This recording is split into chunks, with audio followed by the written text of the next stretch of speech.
The Ubisoft Forward event went live, and with it, we got the Year 6 Season 1 details. Well, sort of. Let's find out why.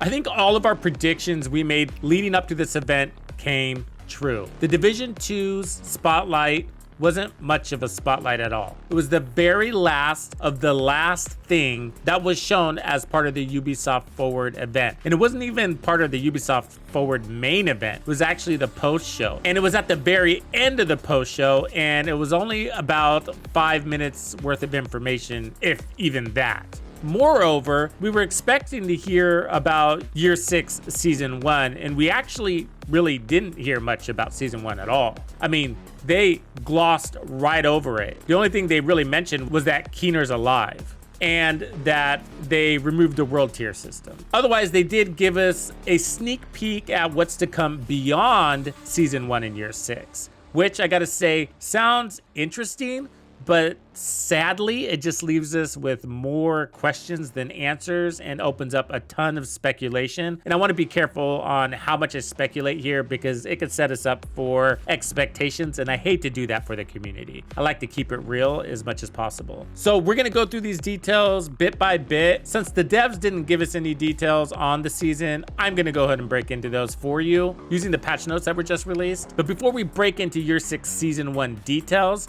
let's go ahead and go into the more exciting stuff. That being Year 6 Season 2, which is the all-new Seasons 2.0 that I personally have been highly anticipating.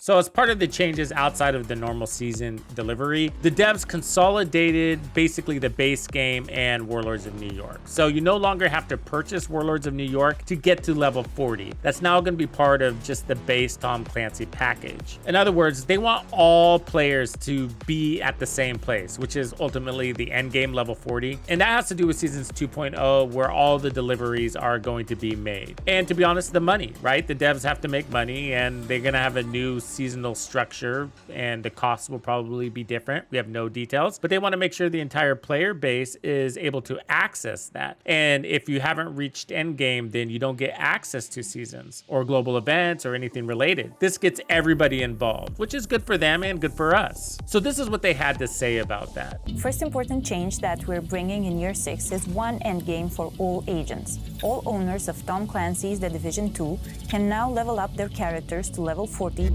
without needing to own Warlords of New York and enjoy the seasonal experience. That means that all Division 2 players can continue leveling up in Washington, D.C., and once they reach level 40, they will gain access to all past and future endgame content, including exclusive weapons and gear, seasonal manhunt and events, endgame modes like the Summit, Countdown, and Paradise Lost Incursion. And I'm ultimately glad they did this because things were really confusing and people were always wondering, like, what do I do first? For example, the world tiers. Should I play the world tiers? And my recommendation was mostly no, except by skipping the world tiers, you lose the sequence of the story. Basically, you're experiencing the story out of order because you're missing the Black Tusk invasion. You end up going and fighting Keener and the Black Tusk are involved, but you're like, who are these dudes? And then when you go back to Washington, D.C. and start playing the Strongholds, all of a sudden that story is starting to be drip mailed to you, but it's coming out of order, and that might make things confusing. So what they're doing here is good.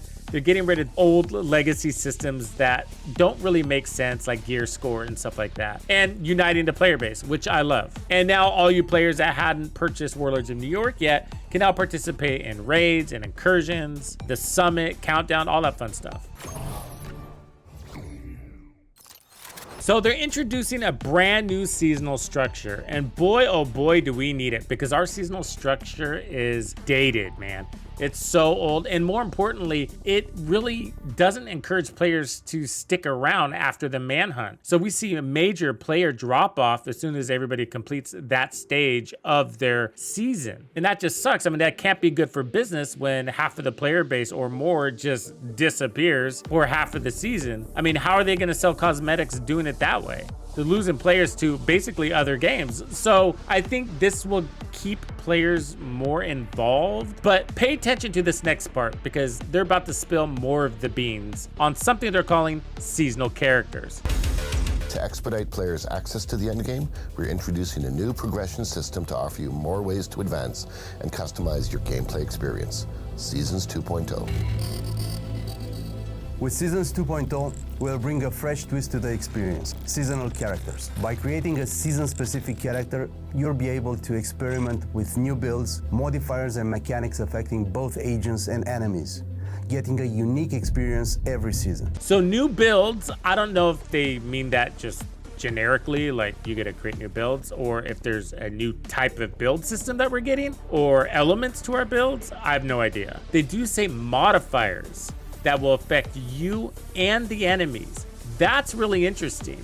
Modifiers. When they say modifiers, I think of things like directives. I think of things like countdowns, countermeasures. That's what I think of when they say modifiers. And another type of modifier is global events. Again, like I said before, the way they introduce this is raising more questions than giving us actual answers. So they're giving us a gist of things, but this sort of makes it messy. It's like they're giving us news just to give us news. And I'm glad we have it.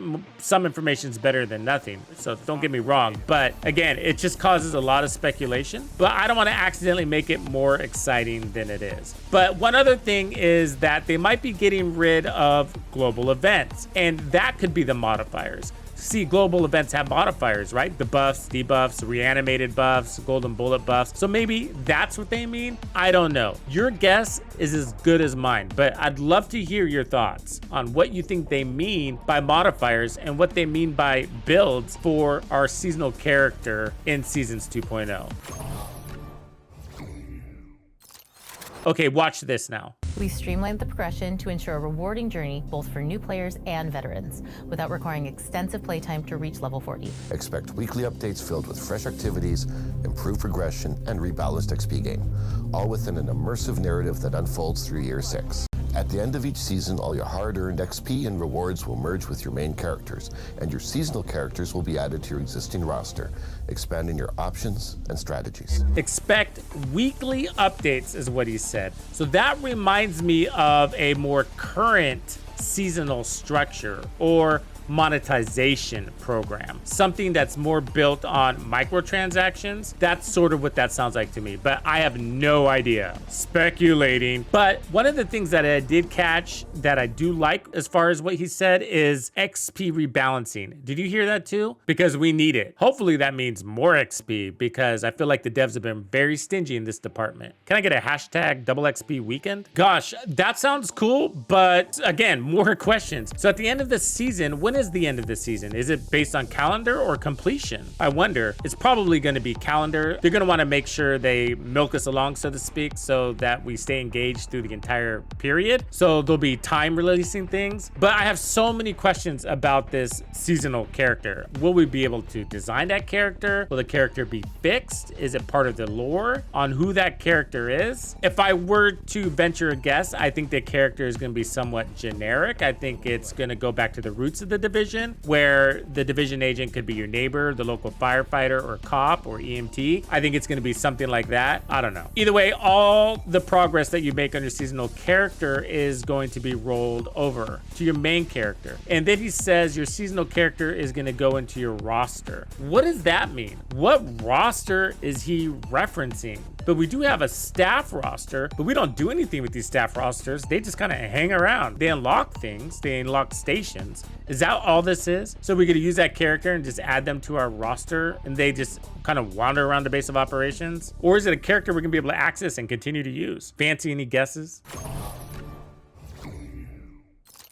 Say goodbye to targets and lieutenants as we introduce weekly scouts, allowing for a better paced story progression. Each scout will be a project consisting of a few engagement activities for you to complete. Scouts will be available to seasonal characters only and built to complement your overall progression in the season. Okay, scouts, the way they're describing it just sounds like a manhunt. I don't get the difference between a scout and a manhunt, besides it's called something different. I mean, because our manhunts have been evolving as it was, right? So they were traditionally more like a bounty originally, and then we got some rescues, and then it was following trail of clues, breadcrumbs. They became something different eventually. So it's just part of that series, I feel like. But basically they're saying that it's gonna be a bunch of random activities. It's gonna be some activities. That sounds exactly like our manhunts, where we used to have to go do this, and we used to have to go do that, and you unlock the dude, and then you go fight him. Sort of sounds like the same thing. We're gonna have to go do a bunch of random stuff, check off the list. I don't know. It doesn't sound super innovative. It just sounds like another name for something that we've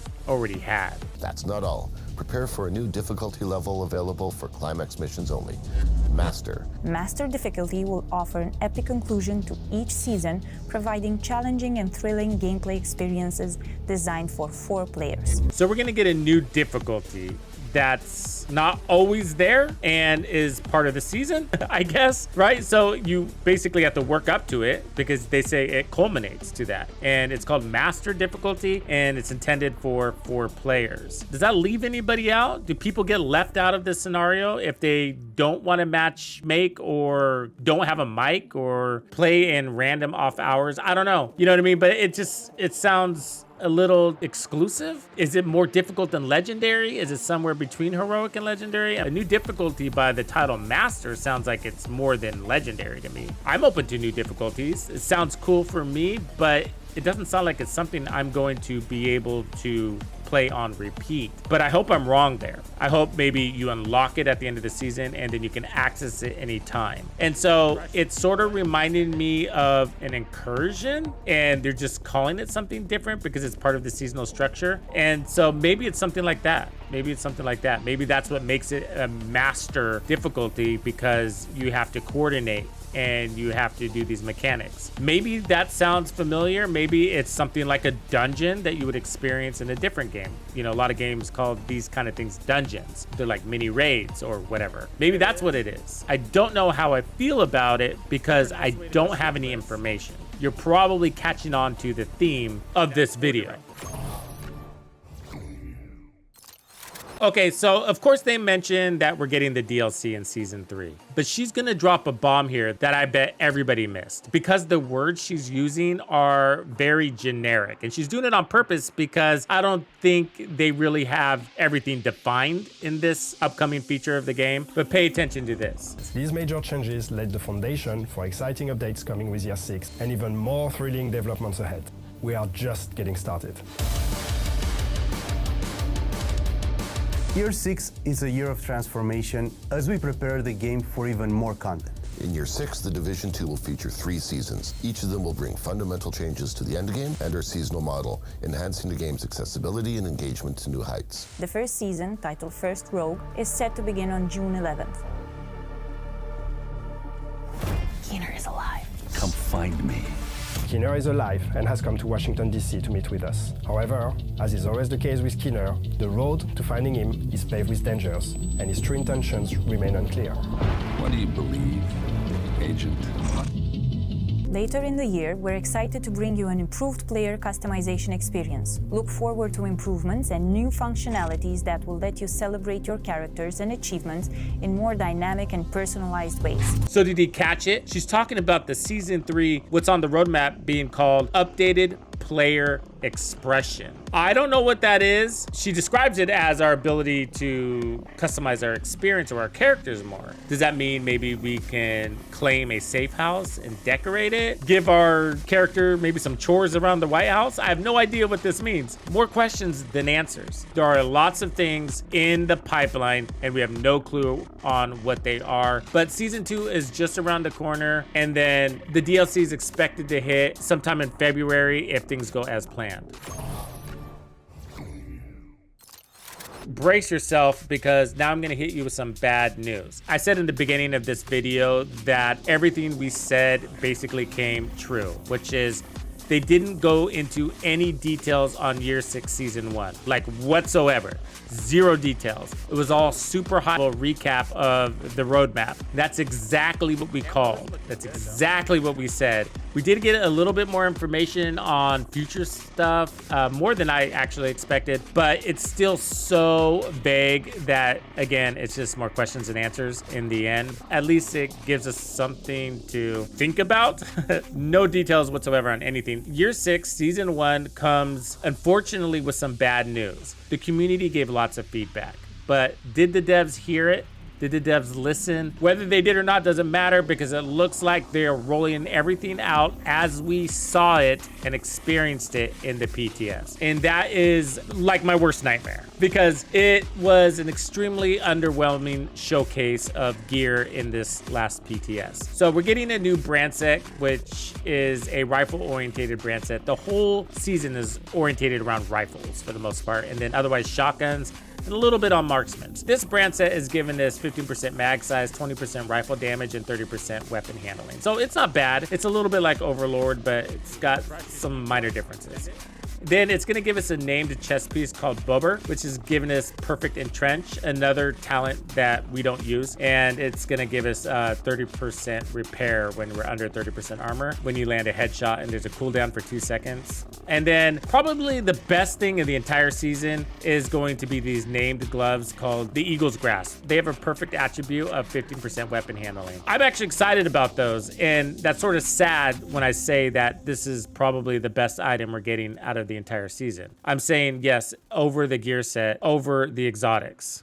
So yeah. Okay, the breaking point is the gear set. So for the most part, it looks good on the surface, but the mechanics of it are just really underwhelming. So 2 pieces gives you 25% rifle damage or 25% marksman rifle damage. 3 pieces give you 30% headshot damage and 15% handling. The 4-piece talent's called On Point. Basically, landing shots with your weapon will grant stacks, and then reloading will give you 2% weapon handling and 2% weapon damage per stack for 10 seconds. So you have this timer, but you can't earn more stacks while your timer's active. And then when the timer runs out, it'll refill your mag, and then you can start stacking again. The problem with this is you're going to be weak and then strong, weak and then strong. So you can be strong as you're using your stacks when the timer's active, and then you're going to be weak when, or weaker, I should say, when you're accumulating your stacks, which means your build already has to be strong going into this. And so that's extremely limiting for a rifle build, because one of the things we've been complaining about lately is that the rifles are really underwhelming in the game right now, except for the 1886 for the most part. And that's crazy, because rifles used to be king in this game. They used to rule in this game, but not anymore. And this isn't really helping. So there are some good things about it though. The auto refill of your magazine is actually pretty cool, and switching weapons is going to refill your magazine too. That's great, but then you're gonna have to deal with this damage and the stacking thing too.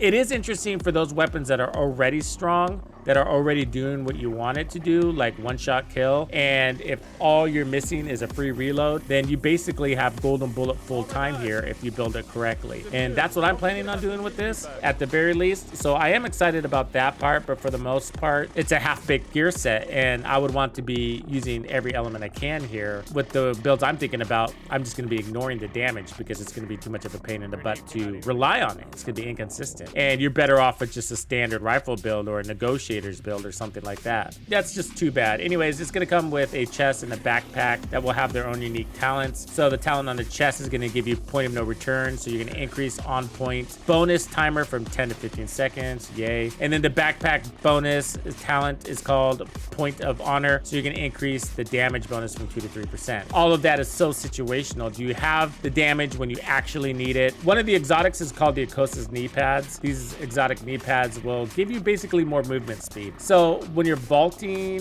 from top of an object, gives 10% movement speed for 3 seconds. Not very long, but fine. After not moving for 5 seconds, you're gonna get 20% movement speed for 5 seconds. And then when you're affected by a status effect, you're also gonna get movement speed, which happens a lot. So that's helpful. But max movement speed bonus is going to be 20%, and it won't stack with other sources like the Lady Death. I think these are gonna be like the Ninja Bike knee pads, which nobody uses. I can think of a couple of scenarios where they'll be helpful, like when we're doing leagues, or you have a build that is so overpowered you don't need anything else, so you might as well take the speed. Okay, limited use cases. Okay, so So we got an exotic weapon called the Overlord Shotgun. Its talent's called Capitulate. So hitting an enemy will apply a stack of negative 1.5% movement speed for each pellet hit for 5 seconds. Shooting again will reapply the stack. So I just wanted to bring to your attention that I'm seeing discrepancies between the description here and a description elsewhere on the news page, where on the news page it's saying 3% movement speed, a negative 3% movement speed. So, you know, let's just wait and see what actually happens. Just keep that in mind. These notes might be off. Anyways, weapon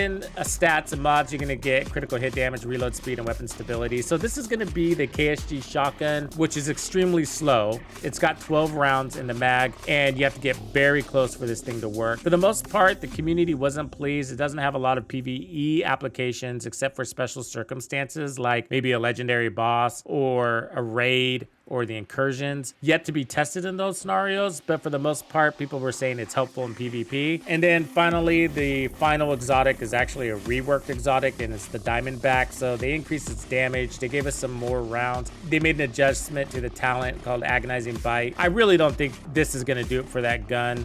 The gun is extremely unappealing. It picks targets for you. That never works out in the Division 2. Yeah, that's just too bad. We're gonna get some named weapons. The talent's gonna call it the Brazen, which is gonna give you amplified damage based on the number of pellets that are hit. So again, weak and strong, weak and strong. The perfect talent is going to come on the Spaz 12, which I don't know anybody that uses that. And then the other one's going to come on the Super 90, which could be cool, I guess. The real question when it comes to shotguns and damage, do they need it? Does the Spaz 12 need more damage? Does the Super 90? Or would you be better off with Pummel, which also gives you damage and a free reload? I'll let you think about that one for a while. So that's extremely bad news, I gotta say. That means that we have 2 seasons back to back where none of the exotics hit home. 0 of 6 exotics. All of the exotics were duds. Both the gear sets are duds. Obviously, there are 1 or 2 builds that work for them, but for the most part, they're just not going to be something that we use on the regular. All the named gear, for the most part, is crap, but just like last season, we have 1 good item. So there's also going to be an apparel event. We got no details. We have no visuals. It's called Crossroads. The attire is based off of the characters from the books. That's all I can tell you about it. So I'm sorry about the bad news, Banditos, but you know how we do it around here. We're going to make the best of the season. So the new season will be going live. The servers are going to go down, and they should be back up around 4 a.m. Pacific Standard Time if everything goes as planned, which it rarely does. I will be going live right when the servers go up, so I will see you there.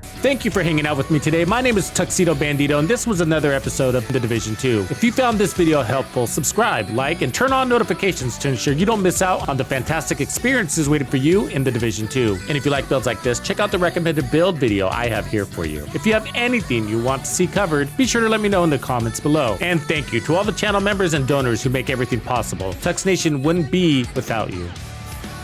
When you buy a game from Ubisoft, enter the creator code Tuxedo Bandido to support the channel. Easy peasy.